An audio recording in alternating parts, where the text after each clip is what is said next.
وسلموا تسليما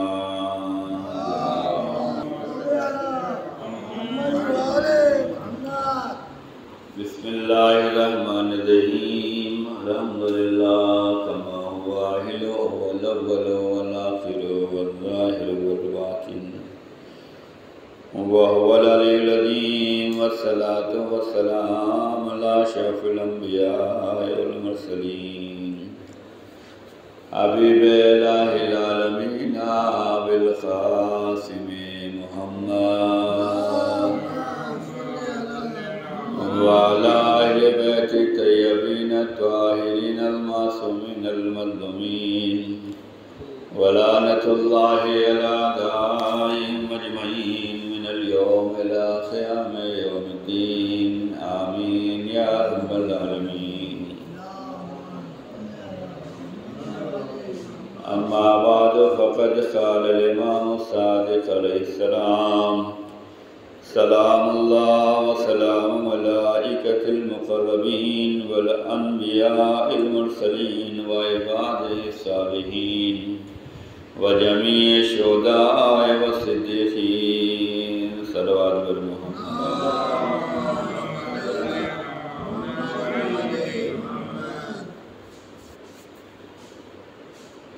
آج کی یہ محفل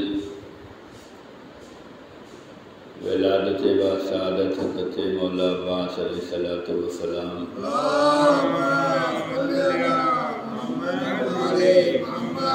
کی مناسبت سے ہے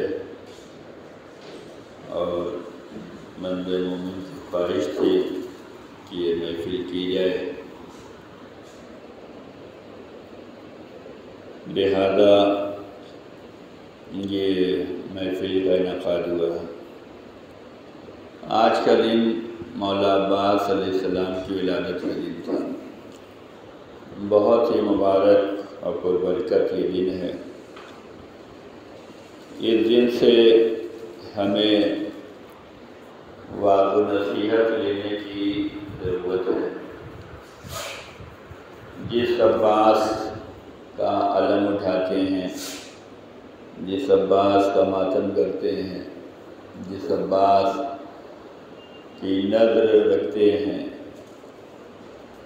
وہ مولا عباس کتنی عظمت اور کتنی فضیلت رکھتے ہیں کہ چھٹے امام نے جو زیارت تعلیم فرمائی ہے مولا عباس کی،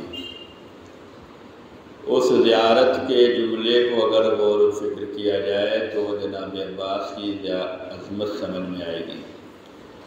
چھٹے امام زیارت مولا عباس میں جو تعلیم دی ہے وہ یہ ہے کہ سلام اللہ، اللہ کا سلام ہو مولا عباس پر، وسلام ملائکۃ المقربین، اور جتنے بھی انبیاء، جتنے بھی ملائکہ مقربین ہیں، ان تمام ملائکہ مقربین کا سلام مولا عباس کی ذات پر، وَأَنْبِيَاءِ الْمُرْسَلِينَ، اور جتنے بھی انبیاء آئے ہیں، رسول آئے ہیں، ان سب کا بھی سلام مولا عباس کی ذات گرامی پر، وَعِبَادِ اللَّهِ الصَّالِحِينَ، اور جتنے بندگان صالحین ہیں ان سب کا بھی سلام مولا عباس کی ذات پر، وَجَمِيعِ الشُّهَدَاءِ وَالصِّدِّيقِينَ، اور جتنے بھی شہداء ہیں، جتنے بھی صدیق ہیں، سب کا سلام مولا عباس کی ذات گرامی پہ۔ یہ ایک امام اور ایک معصوم وہ بیان فرما رہا ہے کہ مولا عباس کی جو زیارت کی جائے تو زیارت کے الفاظ یہ ہونے چاہیے کہ فقط ہم ہی زیارت نہیں پڑھ رہے ہیں، ہم ہی سلام نہیں کر رہے مولا عباس کو، بلکہ مولا عباس پر اللہ کا بھی سلام ہو رہا ہے، ملائکہ مقربین کا بھی سلام ہو رہا ہے، انبیاء مرسلین کا ہو رہا ہے، اور تمام عباد اللہ الصالحین کا ہو رہا ہے، اور تمام شہداء و صدیقین کا سلام ہو رہا ہے۔ کتنی عظیم ذات گرامی ہے کہ جو جناب عباس اور جناب عباس کی جو عظمت بڑھ کر نکھر کر آتی ہے وہ سب سے زیادہ اطاعت کا جذبہ ہے۔ انسان جتنا اطاعت کرتا جائے گا اس کے درجات بلند ہوتے جائیں گے۔ ہم جتنا اطاعت خداوندی میں زندگی گزاریں گے اللہ کے ہاں ہمارے مرتبے بلند ہوتے جائیں گے۔ ہم جتنا انبیاء مرسلین کی اطاعت کرتے جائیں گے ان کی بارگاہ میں ہماری عظمت بڑھتی چلی جائے گی۔ جو زیارت مولا عباس کی پڑھی جاتی ہے اس میں یہی آتا ہے کہ آپ نے اطاعت کی ہے، اور اطاعت ایسی اطاعت کی جو کوئی اور نہیں کر سکتا۔ بعض دفعہ انسان اطاعت تو کرتا ہے لیکن زندگی میں کوئی ایسا مرحلہ آ جاتا ہے جہاں وہ آر پار کی لڑائی کر لیتا ہے، یہ کام تو ہمیں نہیں کرنا ہے۔ وہ سوچے غور و فکر کرے کہ یہ جو ہم ڈیسیزن لے رہے ہیں ہماری پوری زندگی کے اعمال ایک طرف ہیں اور آج کے جو ڈیسیزن لے رہے ہیں وہ ایک طرف ہیں۔ انسان کی خواہشات ہوتی ہے، جذبات ہوتے ہیں، مقصد ہوتی ہے۔ جناب عباس نے درجہ اطاعت کی ہے کہ جہاں پوری دنیا یہ سمجھ رہی ہے کہ عباس کو کربلا میں کام آنا ہے، وہیں مولا عباس نے کربلا میں اپنی پوری زندگی کا خاتمہ کر کے اطاعت مولا حسین کر کے بتلایا، دیکھو ہم امام وقت کے تابع ہیں، ہماری زندگی کا مقصد جو بھی رہا ہو، ہمارے والدین نے تربیت جو بھی کی ہو، سماج میں جو بھی مشہور ہو، لیکن اگر میرا امام اجازت نہیں دے گا تو عباس تلوار نہیں اٹھائیں گے۔ جو جتنا صبر اور ضبط سے کام لیتا ہے، اطاعت پہ چلتا ہے، خدائی راہ پہ چلتا ہے، اللہ اس کے درجات اتنا ہی بلند کر دیتا ہے۔ عباس کی شجاعت اتنی زیادہ تھی کہ اطاعت کر کے بتلایا، اللہ نے انہیں باب الحوائج بنایا، باب المراد بنایا۔ حاجتیں اگر ہوں تو مولا عباس کے در پہ رکھو، مرادیں اگر ہیں تو مولا عباس کے در پہ رکھو۔ یقیناً یہ جشن کا انعقاد اور شرکت وہ محبت کا اظہار ہے، اور انسان کو چاہیے کہ مولا عباس کا نام لے اور ان کا ذکر کرے اور اسی بارگاہ میں اپنی حاجت کو رکھے، اپنی مشکلوں کو رکھے، اپنی پریشانیوں کو رکھے، اور مولا عباس کی بارگاہ میں دعا کرے کہ مولا آپ کو اللہ نے باب الحوائج بنایا ہے، ہماری یہ حاجتیں، آپ کو باب المراد بنایا ہے، ہماری یہ مرادیں ہیں۔ آپ کے نام سے ہم اپنی مشکلوں کا خاتمہ چاہتے ہیں، آپ کے نام سے ہم اپنی پریشانیوں کا خاتمہ چاہتے ہیں، آپ کی بارگاہ میں ہم نے وسیلہ قرار دیا ہے، اور اس دن کا وسیلہ قرار دیا جس دن میں آپ کی ولادت ہوئی ہے۔ ہماری مشکلوں کو آسان کریں، ہماری پریشانیوں کو آسان کریں۔ اہل بیت کا چاہنے والا اہل بیت اور ان کے گھر کو جو ہے وسیلہ قرار دیتا۔ مولا عباس باب الحوائج ہیں، باب المراد ہیں، یہاں پہ مرادیں پوری ہوں گی، یہاں پہ حاجتیں پوری ہوں گی۔ ان کی بارگاہ میں انسان اپنی مرادیں رکھے، اپنی حاجتیں رکھے، یقیناً قبول ہونے والی ہے۔ مولا عباس کا صبر بہت زیادہ مشہور ہے۔ صبر تو انبیاء نے بھی کیا ہے، صبر تو مرسلین نے بھی کیا ہے، صبر تو ائمہ معصومین نے بھی کیا ہے، لیکن مولا عباس کا صبر جتنا مشہور ہے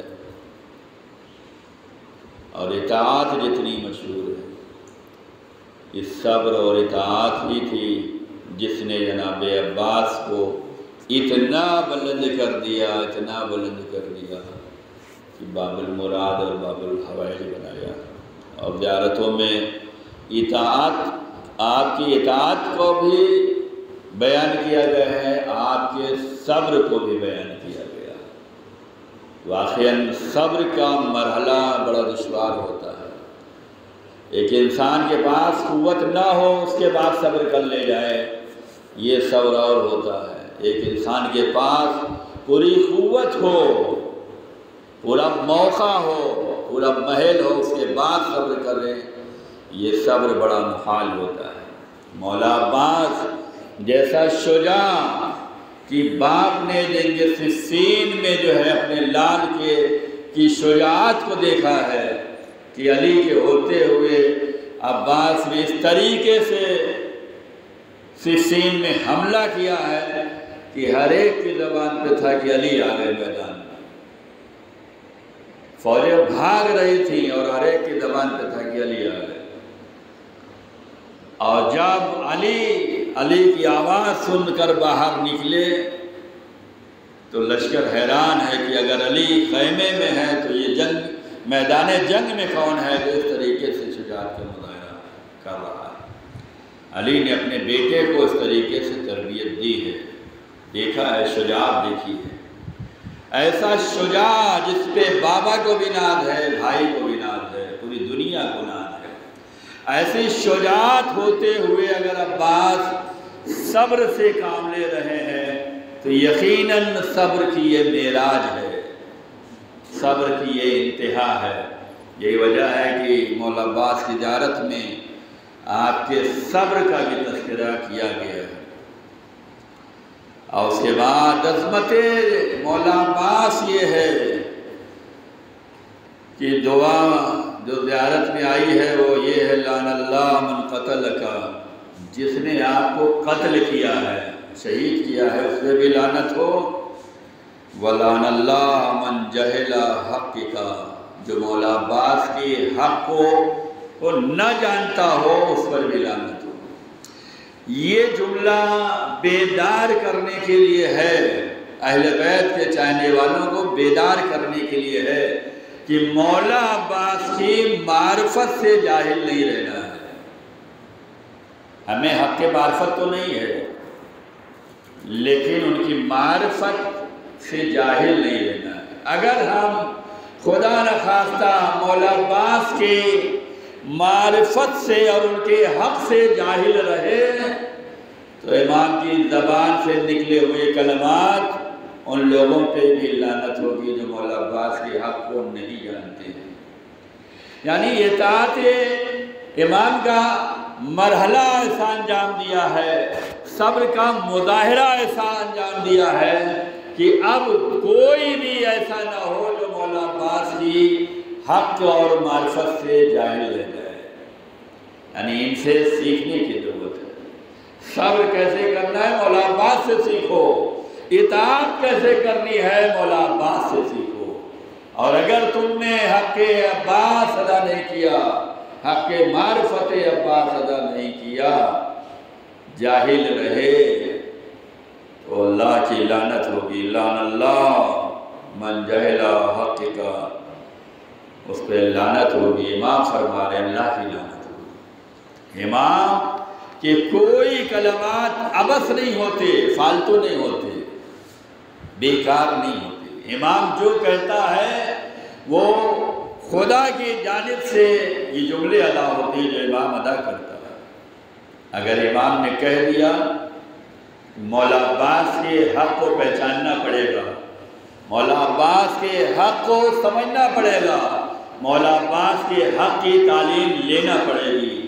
اگر جاہل رہ گئے حق عباس سے، معرفت مولا عباس سے، تو اللہ کی لعنت ہوگی۔ وَاسْتَخَفَّ بِحُرْمَتِكَ، جو مولا عباس کی عظمت کو ہلکا کرے، ہلکا دکھلائے، محسوس ہی نہ کرے، اس پہ بھی لعنت کے جملے آئے ہیں۔ یعنی اس کا مطلب یہ ہے کہ اگر ہم نام مولا عباس لے رہے ہیں تو ان کی حرمت پامال نہ کریں، ان کی عظمت کو ہم نہ گھٹائیں۔ درگاہ مولا عباس میں آ رہے ہیں، ذریعہ مولا عباس بھی آ رہے ہیں، مولا عباس کا علم اٹھا رہے ہیں، مولا عباس کا ماتم کر رہے ہیں، اس شان سے کرو، اس عظمت کا خیال رکھو کہ اس میں کوئی کمی نہ آنے پائے۔ اگر تم نے ماتم کرتے ہوئے مولا عباس کی شان میں کمی کر دی، علم عباس اٹھاتے ہوئے مولا عباس کی شان میں کمی ظاہر کرنا چاہیے، یہ کمی ایک مثال دینا چاہتا ہوں۔ ہم علم اٹھائیں گے تو بڑی شان سے اٹھائیں گے، دل میں تمنا ہوگی سب آئیں بوسہ لیں، سب آئیں زیارت پڑھیں، کوئی دوسرا اٹھائے ہم بوسہ لینے کے لیے نہیں جاتے۔ یہ کیا نظریات ہیں، یہ کیا خیالات ہیں، یہ کون سی فیلنگ ہے؟ اگر علم عباس سجایا گیا ہے، علم عباس اٹھایا گیا ہے، تو مولا عباس کی عظمت کو اگر سمجھتے ہو تو احترام علم کرو، احترام روضہ کرو، احترام نام عباس کرو۔ یہ عظمت برقرار رہنا چاہیے، اس کو اسی شان سے اٹھاؤ، اسی جذبے سے اٹھاؤ، اسی محبت سے اٹھاؤ کہ جیسے ہم علم سجاتے ہیں تو اسی شان سے اٹھاتے ہیں۔ اگر کوئی دوسرا سجا رہا ہے تو اسے بھی اتنا ہی احترام اور عزت دینے کی ضرورت ہے۔ یہ جملے وَاسْتَخَفَّا بِحُرْمَتِكَ، اس پہ بھی لعنت ہوگی جو مولا عباس کی حرمت کو ہلکا کرے گا، کم کر کے دکھلائے گا۔ وَلَعَنَ اللَّهُ مَنْ حَالَ بَيْنَكَ وَبَيْنَ مَاءِ الْفُرَاتِ، جو مولا عباس اور دریائے فرات کے درمیان جو لوگ حائل ہوئے ہیں، رکاوٹ پیدا کی ہے، ان لوگوں پہ بھی لعنت ہے۔ عباس کو جنگ کی اجازت نہیں تھی، لیکن بچے تڑپ رہے تھے، پیاسے تھے، 3 روز کے پیاسے تھے۔ سکینہ بچوں کو جو ہے دلاسے دے رہی ہیں، سکینہ کو اپنے چچا سے بڑی آس ہے، امید ہے۔ مولا حسین نے پانی لانے کے لیے کہا، مشق سکینہ لیا، علم عباس میں مشق سکینہ لگی ہے، عباس لے کر چلے، فوجوں نے رکاوٹ پیدا کی۔ کیوں؟ حکم عام یہ ہے، ظالم و جابر و حاکم کا یہ اعلان ہے کہ چرند پیئیں، پرند پیئیں، کوئی بھی پانی پیئے تو انہیں منع نہیں کیا جائے گا، لیکن خبردار ایک قطرہ آب بھی لشکر حسین میں نہیں جانا چاہیے، خیام حسین میں نہیں جانا چاہیے۔ عباس کی شجاعت یہ تھی، ہیبت یہ تھی کہ دریائے فرات میں اتر چکے ہیں، مشقہ کو بھر لیا ہے، اب جو پلٹنا چاہتے ہیں تو فوجوں نے گھیر لیا۔ کیوں؟ حکم حاکم یہ ہے کہ ایک قطرہ آب بھی خیام حسینی میں نہ جائے۔ عباس کے دل سے پوچھو، جس کی ساری تمنا اور خواہش اور جذبہ یہ ہے کہ بچوں سے کیا ہوا وعدہ، یہ بھری ہوئی مشق سکینہ خیام تک پہنچانا ہے۔ بچے در پہ کھڑے ہیں، انتظار کر رہے ہیں، سکینہ بچوں کو دلاسے دے رہی ہیں، عباس چل رہے ہیں، پوری نگاہ، ہدف، مقصد یہ مشق سکینہ خیام تک جانا چاہیے۔ ظالموں نے چھپ کے حملے کیے ہیں، یہ واقعات ہمیں نصیحت دیں گے، یہ واقعات ہمیں حوصلہ دیں گے۔ عباس کے دایاں شانے قطع ہوا ہے، عباس جنگ میں نہیں لگ گئے کہ انہوں نے ہمیں مارا ہے تو ہم انہیں مار دیں، مقصد سے غافل نہیں ہوئے کہ مشق سکینہ بعد میں پہنچائی جائے گی، پہلے جنگ کر لیں، ابھی تو ایک خاص علامت ہے، نہیں، دائنا بازو جدا ہو چکا ہے، لیکن اہل حرم کی پیاس بجھانے کے لیے عباس خیام کی جانب بڑھ رہے ہیں، حملہ نہیں کیا ہے، مقصد سے رکے نہیں ہیں، پیچھے ہٹے نہیں ہیں، اپنی خواہشات پہ عمل نہیں کیا کہ پہلے انہیں مار دیں، مقصد امام اور اہل حرم کی پیاس مد نظر تھی، آگے بڑھ رہے تھے، ظالموں نے دوسرا بازو بھی جدا کر دیا، عباس کی تمنا خواہش ابھی یہی ہے کہ پانی پہنچ جائے۔ آگے بڑھ رہے تھے کہ مشق سکینہ بھی چھن گئی۔ جب پانی بہہ گیا تو عباس اب جا کے کیا کرے؟ زیارت کے جملے یہ ہے کہ جو مولا عباس اور دریائے فرات کے درمیان جو حائل ہوئے ہیں، جنہوں نے رکاوٹ ڈالی ہے، بعض رکاوٹیں ایسا اثر پیدا کرتے ہیں کہ انسان کا مقصد پورا بیکار ہو جاتا ہے۔ آپ اگر داڑھی کرنا چاہتے ہیں، بعض رکاوٹیں آ جاتی ہیں۔ آپ مسجد کو آباد رکھنا چاہتے ہیں، بعض رکاوٹیں پیدا ہو جاتی ہیں۔ ہم کار خیر کرنا چاہتے ہیں، کسی نے رکاوٹ ڈال دی۔ ہم غریبوں کی مدد کرنا چاہتے ہیں، کسی نے رکاوٹ ڈال دی۔ ہم سماج میں اچھائی لانا چاہتے ہیں، کسی نے رکاوٹ ڈال دی۔ ہم خاندان کی مدد کرنا چاہتے ہیں، کسی نے رکاوٹ ڈال دی۔ بیٹا باپ کی اطاعت کرنا چاہتا ہے، کسی نے رکاوٹ ڈال دی۔ باپ بیٹے کو راہ حق پہ لانا چاہتا ہے، کسی نے رکاوٹ ڈال دی۔ یہ رکاوٹیں تھوڑی دیر کی ہوتی ہیں، لیکن اس کے لیے سماج کو بھگتنا پڑتا ہے، اس کے لیے مومنین کو بھگتنا پڑتا ہے، اس کے لیے خاندان کو بھگتنا پڑتا ہے، اس کے لیے دین بیکار ہو جاتا ہے، دین پامال ہو جاتا ہے۔ یہ تھوڑی سی رکاوٹ کتنے نقصانات پیدا کرتی ہے۔ عباس کی راہ میں جن لوگوں نے رکاوٹ پیدا کی ہے، بچے پیاسے رہ گئے، بچوں کی آس ٹوٹ گئی، عباس کا حوصلہ ٹوٹ گیا۔ یہ اتنی بڑی رکاوٹ تھی کہ مولا امام صادق فرماتے ہیں کہ اس پر بھی لعنت ہو جو عباس اور فرات کے درمیان حائل ہو گیا۔ یہ رکاوٹیں کبھی پیدا نہ کریں۔ بس جشن عباس منعقد کیا ہے، دعا کرنے کی ضرورت ہے کہ ہم مولا عباس کی زندگی سے یہ سبق لیں کہ جیسی اطاعت انہوں نے کی ہے، ہمیں بھی کرنے کی ضرورت ہے۔ جیسا صبر انہوں نے کیا ہے، ہمیں بھی کرنے کی ضرورت ہے۔ جیسا جہاد انہوں نے کیا ہے، ہمیں بھی کرنے کی ضرورت ہے۔ جیسا مقصد اور مشن لے کر وہ آگے چلے ہیں، ہمیں بھی کرنے کی ضرورت ہے۔ اور جہاں کرنے کی ضرورت ہے، وہاں یہ بھی سمجھنے کی ضرورت ہے کہ ہم کسی بھی مرحلے میں کوئی بھی کار خیر ہو، کوئی بھی نیکی ہو، کوئی بھی دین کی خدمت ہو، کبھی بھی اس میں رکاوٹ نہ پیدا کریں اگر عباس کے چاہنے والے ہیں۔ عباس سے منسوب ہر چیز کا احترام ہو، اس کی عظمت ہو، اس کا احترام ہو، پامال نہ ہو، ہلکا نہ کیا جائے۔